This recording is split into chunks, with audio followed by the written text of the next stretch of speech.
عبده ورسوله أما بعد. Puji serta syukur marilah kita panjatkan kehadirat Allah Subhanahu wa taala yang dimana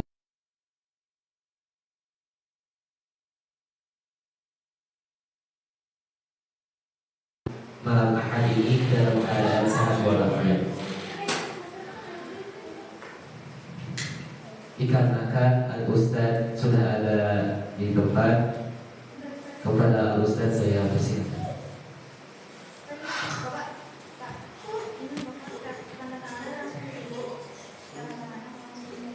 Bismillahirrahmanirrahim. Alhamdulillahilladzi arsala rasulahu bil huda wa dinil haq liyudhhirahu 'ala dini kullihi wa kafa billahi shahida. Asyhadu an la ilaha illallah wahdahu la syarika lah wa asyhadu anna Muhammadan abduhu wa rasuluh alladzi la nabiyya ba'dah. Puji serta syukur hanya milik Allah Subhanahu wa taala. Yang alhamdulillah hari ini kita masih bisa melaksanakan berbagai aktivitas. Di antaranya kita bisa menjaga bagian dari ibadah-ibadah yang kita istiqomahkan, yang penuh harapan bahwa setiap amal yang kita lakukan tersebut bisa menjadi salah satu cara Allah menghapus dosa-dosa kita dan memberikan husnul khotimah. Karena memang tentunya husnul khotimah itu tidak bisa kita dapatkan begitu saja, tetapi perlu proses yang memang bisa mengarah pada ibadah, ketaatan sampai Allah rangkum segala proses kehidupan kita dengan husnul khatimah itu sendiri. Insya Allah hari ini mungkin akan jadi penutup dari bab atau dari kitabul adab yang mudah-mudahan bisa disampaikan beberapa hadis dari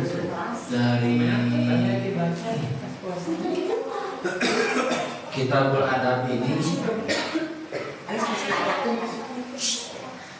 Nah, kita akan masuk pembahasan pada bab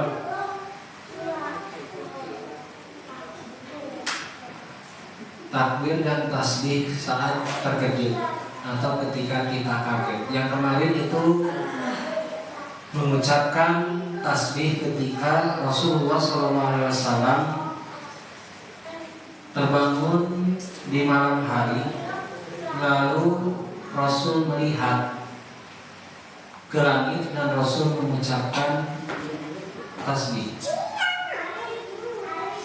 Hari ini kita akan membahas masih pada bab itu. Bismillahirrahmanirrahim. Hadatsana Abul Yamani akhbarana Suhaibun anil Zuhri wa hadatsana Ismail. Telah menceritakan kepada kami Abul Yaman, telah mengabarkan kepada kami Su'aib dari Zuhri, dari Zuhri wa hadatsana Ismail, dan telah menceritakan kepada kami Ismail.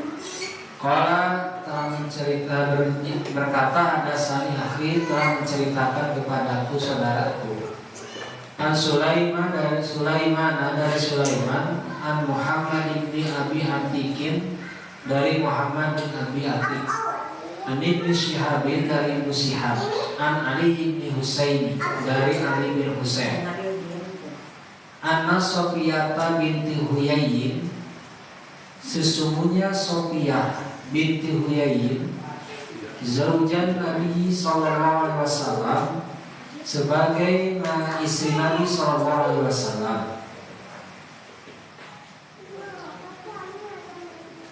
Akhbaratku, bahwasanya beliau mengabarkan, anaha, bahwasanya jaat Rasulullah sallallahu alaihi wasallam tajuruhu wa huwa mu'takifun, bahwa istri Nabi ini pergi menemui Rasulullah sallallahu alaihi wasallam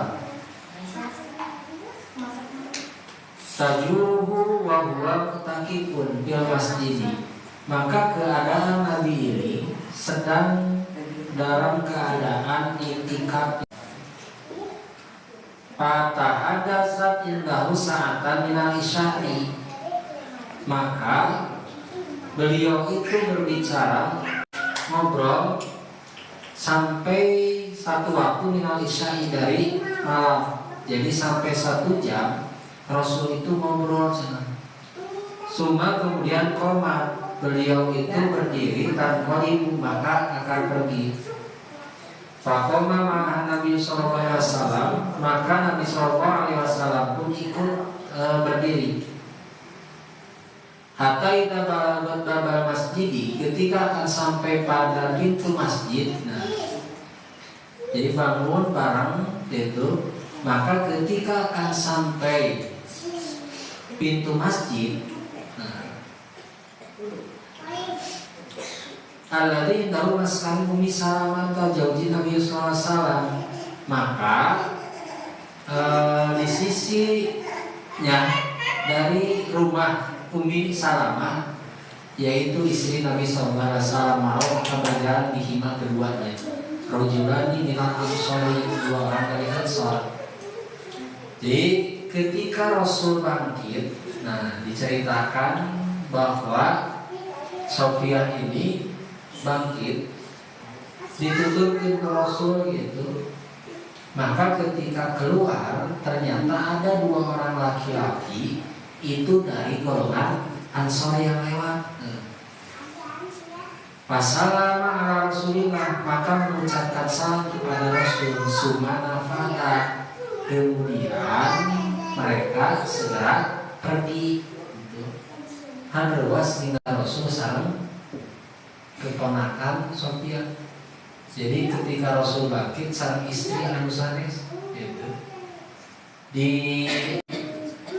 2 orang Ansar ini melihat bahwa Rasul ketika itu bareng dengan perempuan, maka menghargai itu ternyata dua laki-laki ini yang melihat Rasul itu nafasa angkat yaitu pergi. Faqala lahuma Rasulullah sallallahu alaihi wasallam, maka Rasulullah sallallahu alaihi wasallam berkata kepada kedua orang tersebut, ala rismatuma, kenapa kalian begitu tergesa-gesa? Inama ya Sofiyatun bintu Huyayin, sesungguhnya dia itu Sofiyah binti Huyayin. Mereka berkata, faqala subhanallah ya Rasulullah wa kubaro alaihima. Maka mereka mengucapkan subhanallah wahai Rasul itu. Jadi seolah-olah Rasul itu beranggapan bahwa kedua orang Ansar ini mencurigai Rasul gitu. Jadi bukan yang 2 orang Ansar ini curiga kepada Rasul, tapi Rasul mengira bahwa kedua orang ini mencurigai telah terjadi sesuatu antara Rasul dengan Sofyan binti Huyayin. Maka kata Rasul, dia adalah Sofyan putrinya Huyayin. Mereka berkata demi Allah subhanallah. Nah ini nama babnya, mereka mengucapkan subhanallah ya, bagaimana mungkin kami mencurigai Anda Rasul? Itu adalah hal yang besar bagi keduanya. Kemudian Nabi berkata, nah ini juga perlu dikatakan, inna syaitana yajri min adama mablaghad dami. Sesungguhnya setan itu darahnya mengalir. Sesungguhnya setan dia jadi mengalir dari Adam kepada Nabi Adam mablaghad dami, sampai kepada darahnya. Wa ini khasyitu, dan inilah yang membuat aku takut, an yaktifa fi qulubikum, setan-setan itu masuk kepada hati-hati kalian. Belum bisa ya Pak?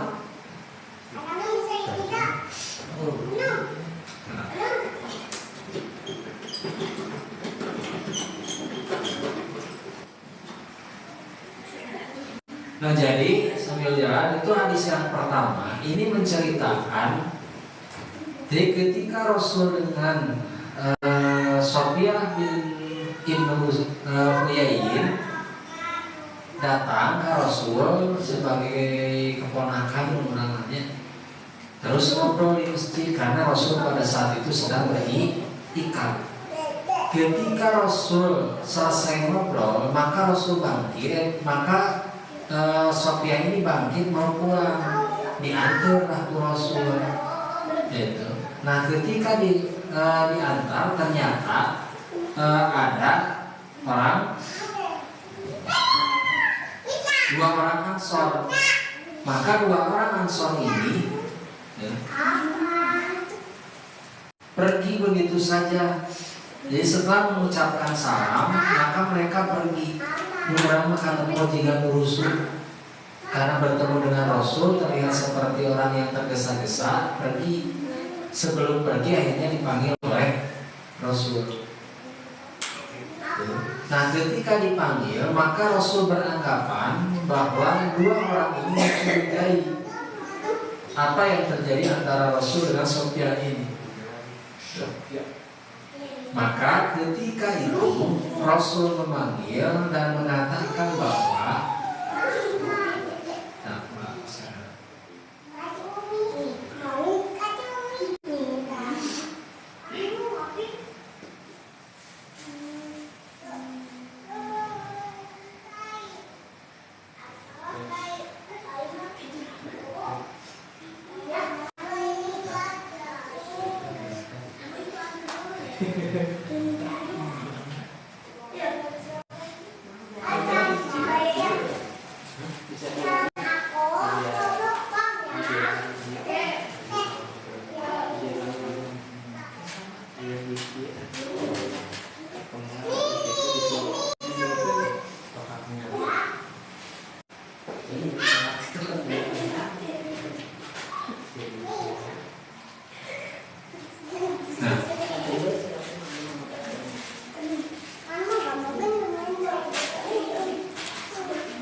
jadi Rasul itu memanggil lagi karena Rasul beranggapan dua orang ini mencurigai antara Rasul dengan dia. Nah ini termasuk etika bagi kita. Ini ada beberapa poin dalam hadis ini yang perlu kita pelajari dan kita pahami bahwa ternyata bagi orang bukan bagi orang tertentu sebenarnya hubungan antara laki-laki dengan perempuan yang mungkin muhrimnya ketika berbicara itu memerlukan, itu bisa di hadis ketiganya ya yang bawahnya, itu perlu adanya saksi atau ada orang lain supaya tidak terjadi fitnah. Rasul saja mengkhawatirkan itu.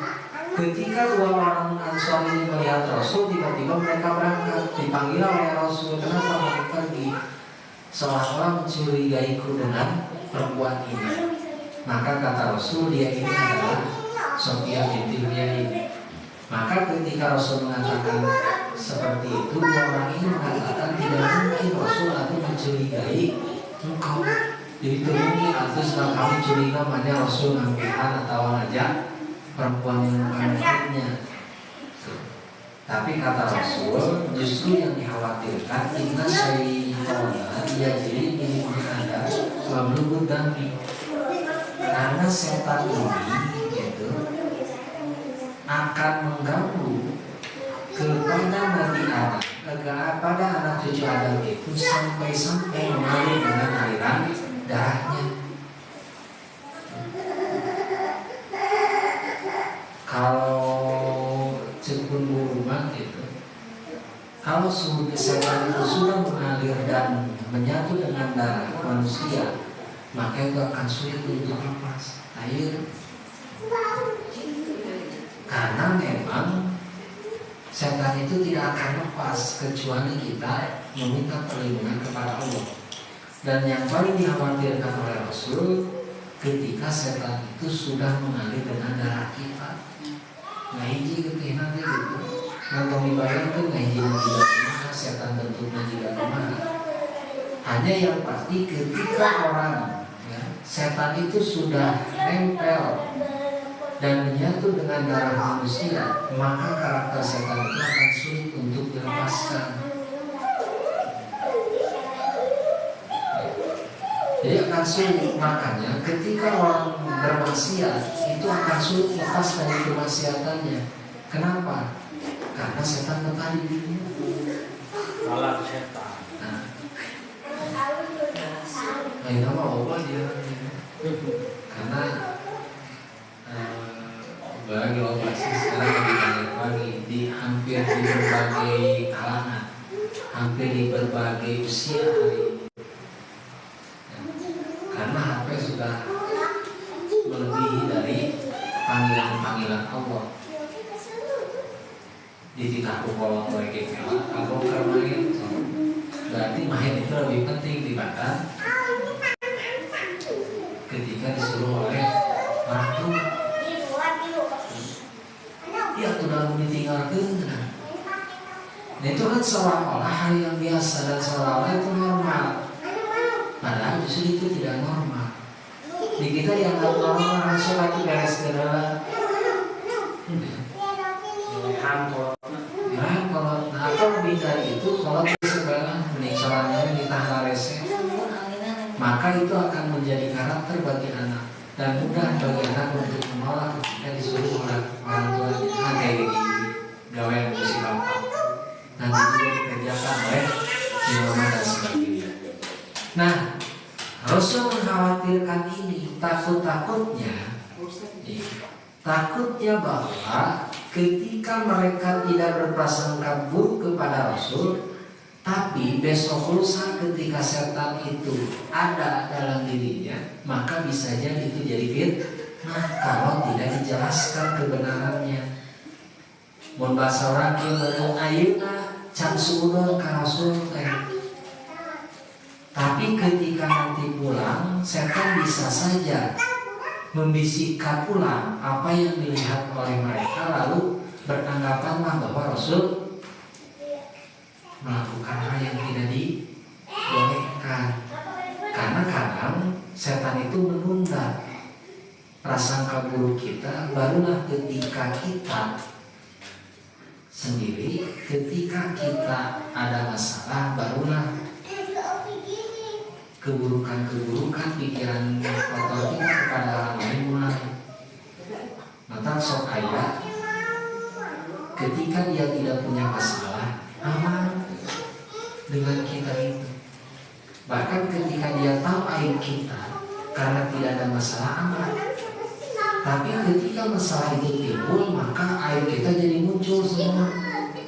Akhirnya ngagorengkan ke kita. Atau mungkin kita ngegoreng batur. Nah di situ setan itu yang dikhawatirkan oleh Rasul.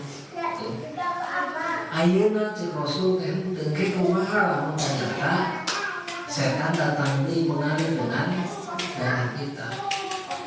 Makanya setan itu makhluk sabar ketika mau mencelakai orang.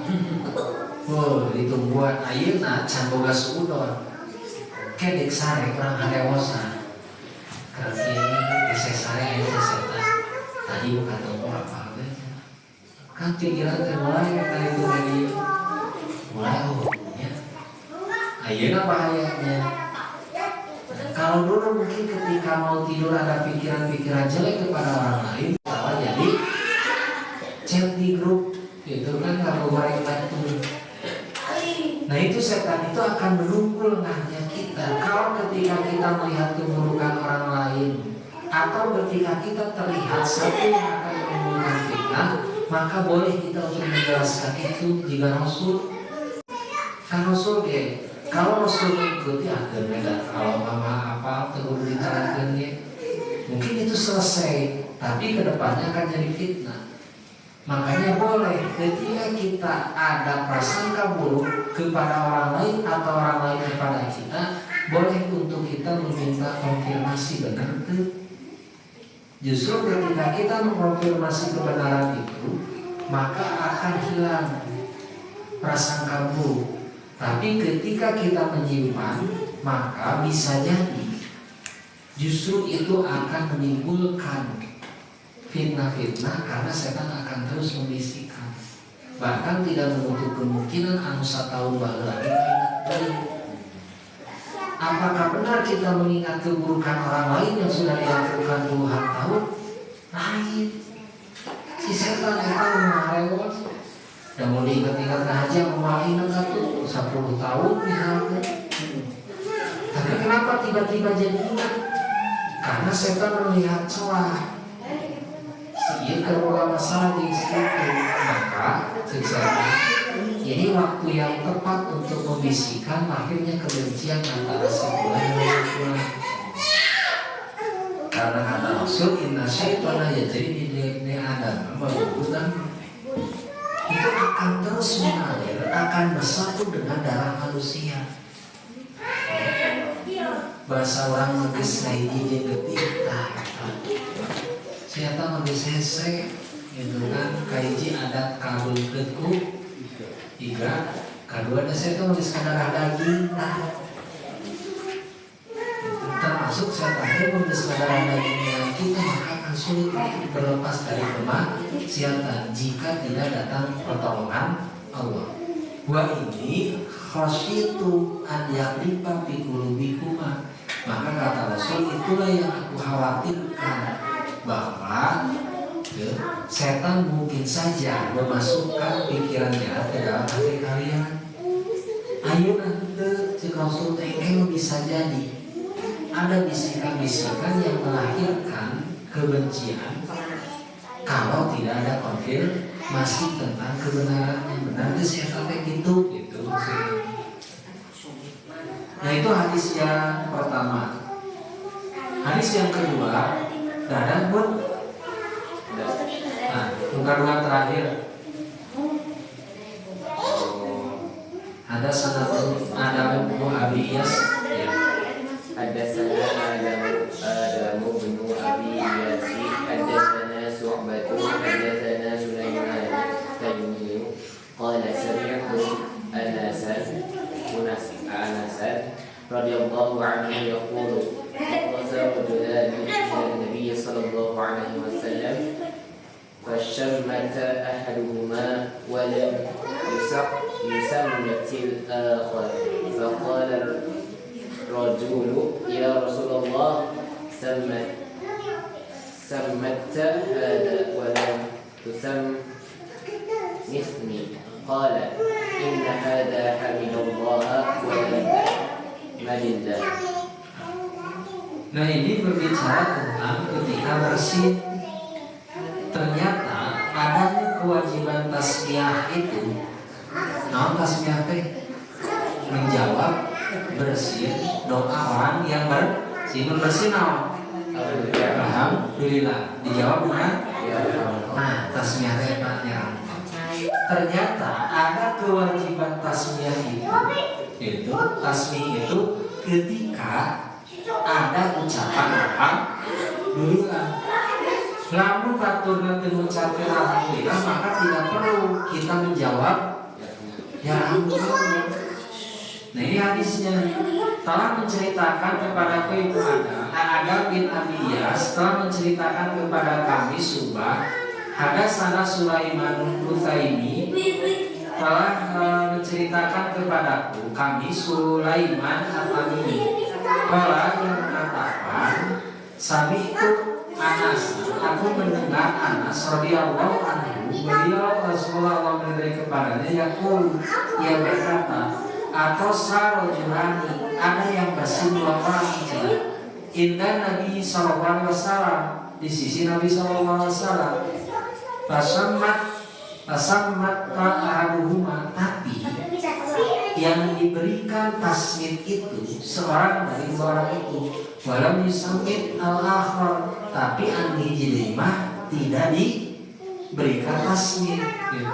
Faqala rajulu, maka seorang laki-laki bertanya kepada Rasul, ya Rasulullah, samata hadza walam tasamit walam tasamitni, tapi engkau tidak mengucapkan tasmit kepadaku.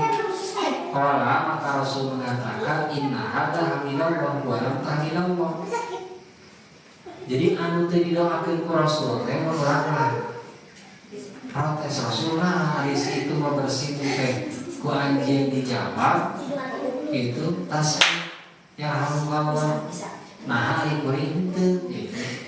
Maka kata Rasul, karena yang satu orang mengucapkan hamdalah dan yang kamu itu tidak mengucapkan hamdalah, maka ini jadi dalil menjawab ucapan doa dari orang yang bersih itu ketika yang bersih itu mengucapkan doa menurut jawaban, karena Rasul pun tidak mun batur alhamdulillah rabbil alamin, maka kita mengucapkan ya engkau, maka orang menjawab ya dikumullah wa yusihu balaku, itu bahasa dari doa-doa itu. Maka ketika orang bersin dan tidak mengucapkan hamdalah, maka tidak perlu kita mengucapkan tasmiyah. Ya, karena Rasul pun tidak melakukan itu, malah refleks, yaitu tidak jadi masalah. Jadi nanti tidak jadi dosa. Saya bid'ah dosa, nah Rasul dengan jawab bersin anu mengucapkan hamdalah, dia jawab tidak, karena ini ke etika. Ini etika ketika kita berdoa dan kita mendoakan orang lain. Berarti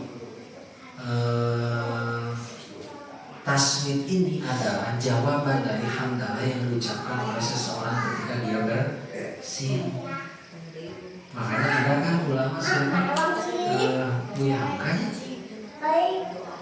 itu yang takut salah tapi ya, kalau tidak salah beliau tapi ya. Ini pertama mengenal perempuan itu gara-gara bersin. Ketika di kereta istrinya itu yang jadi istrinya itu sebelumnya istrinya bersin mengucapkan hamdalah. Oleh beliau dijawab tasmid itu terus dijawab dia karena bohong gara-gara bersin. Gara-gara bersin. Jangan hatinya gitu. Atau bagus lah ya. Karena hari ini kan kita bersinai jadi gede. Karena kan orang bersinai di hari ini kan dan yang lainnya. Nah, jadi adanya doa menjawab doa ketika orang bersin itu adalah ketika orang yang bersin itu berdoa. Ketika dia tidak berdoa maka tidak perlu kita menjawab. Kalaupun refleks menjawab, maka itu tidak jadi permasalahan. Tapi kita tidak berkewajiban untuk menjawab hamdalah ketika orang yang bersin itu tidak mengucapkannya.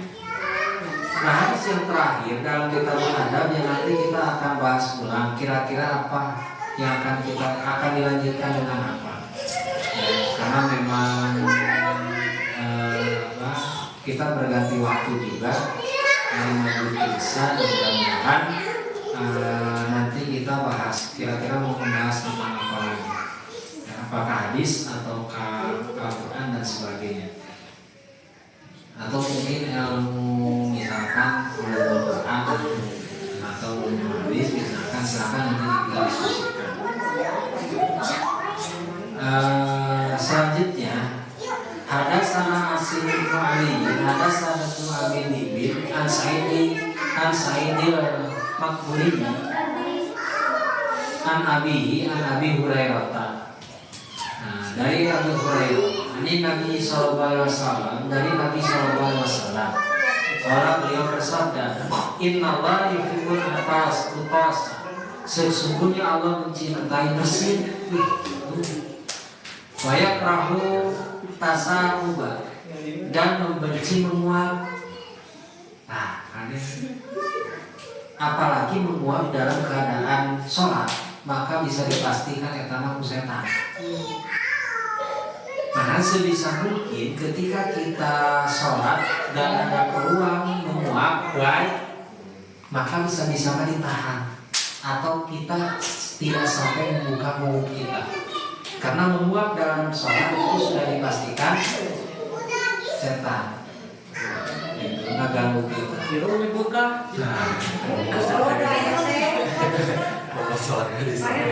Sebisa mungkin, gitu kan? Bersin. Makanya tidak ada doa menguap. Bisi bapak sang mengaku, saya tuh bersih makan ayah anak, namun menguap, istighfar gitu kan. Jadi Allah itu mencintai bersin karena ternyata bersin itu mendatangkan kesehatan. Sebenarnya kan namun bersin yang langsung jadi bersin, tak Apa bersin jadi rapi. guru dulu itu mengajarkan lalu bersih lebih 3 kali kata penyakit 3 kali berulang. Jadi bersih sekali, kedua tapi tanpa 4 kali itu nama dikhawatirkan fisik kita yang sedang tidak baik-baik saja kering gitu sakit. Ya. Jadi kalau bersih pertama itu berkah, gitu kan, membuang apa toksis negatif di badan kita. Ya. Karena biasanya kan kita merasakan kalau sudah bersih itu sekedar enak nyemplung. Nah, ternyata Allah itu mencintai bersih. Ya. Tapi Allah itu justru membenci menguap. Faidah atau sahadukum wa hamidallah, maka ketika kalian bersih maka ucapkan alhamdulillah. Gitu. Karena hakwan ala kulli muslimin, karena itu adalah hak bagi setiap muslim. Sami'ahu yang mendengarnya an yaqula lahu yarhamukallah, dan yang mendengarnya disunahkan untuk mengucapkan yarhamu kalau yang tasbih tadi. Wa amma tasawubu, adapun senang menguap, nah Pak Inama wa minasyaiton, sesungguhnya itu adalah dari setan. Nah, faidah tawasubaduku falyaruduhu mastato'a, maka ketika di antara kalian ya menguap, setan akan tertawa kepadanya. Faidah tawasubaduku faliwadu, apabila dari kalian itu menguap, falyaruduhu, maka tahanlah mastato'a sebisa mungkin tuh. Jadi lamun gaib cenah tahan sebisa mungkin. Dia muntuh-muntuh teh gaib. Kalau sampai kabar suara itu seri. Yang seri keluar.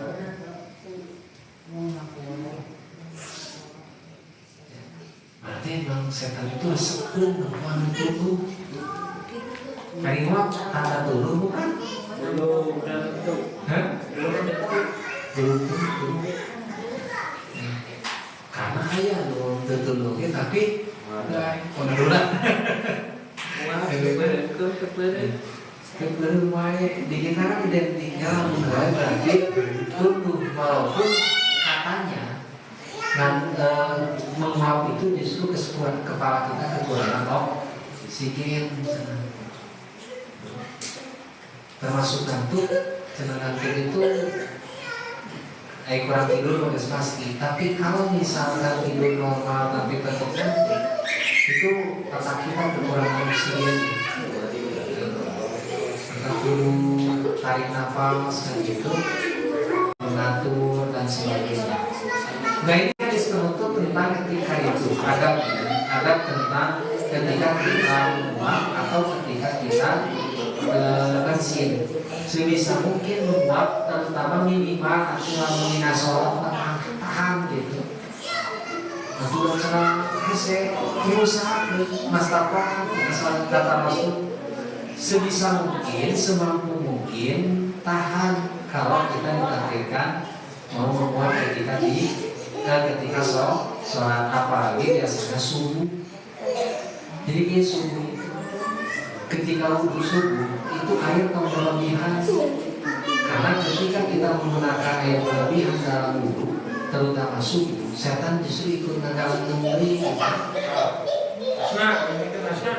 Jadi sebisa mungkin wudhu itu secukupnya, apalagi subuh, karena bisa jadi kebanyakan air malah jadi turun. Air Al-Quran dismani anggar.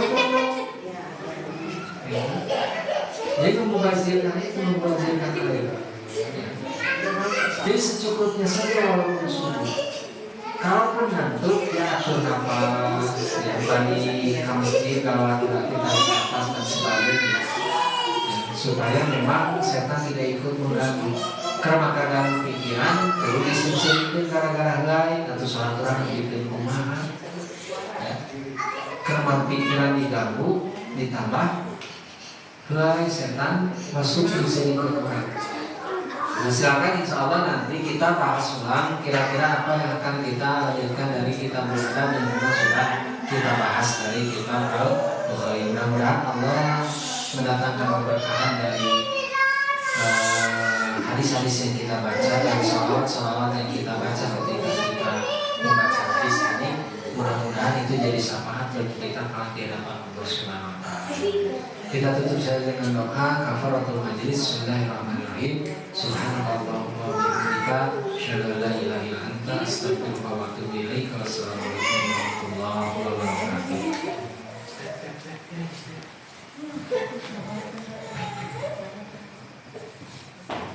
Alhamdulillahirabbil alamin. Jazakallahu khair kepada Al-Ustaz Hasan yang telah menyampaikan materinya. Semoga apa yang telah disampaikan oleh beliau bisa kita simak, bisa kita terapkan dalam kehidupan sehari-hari dan bisa merubah pola hidup kita.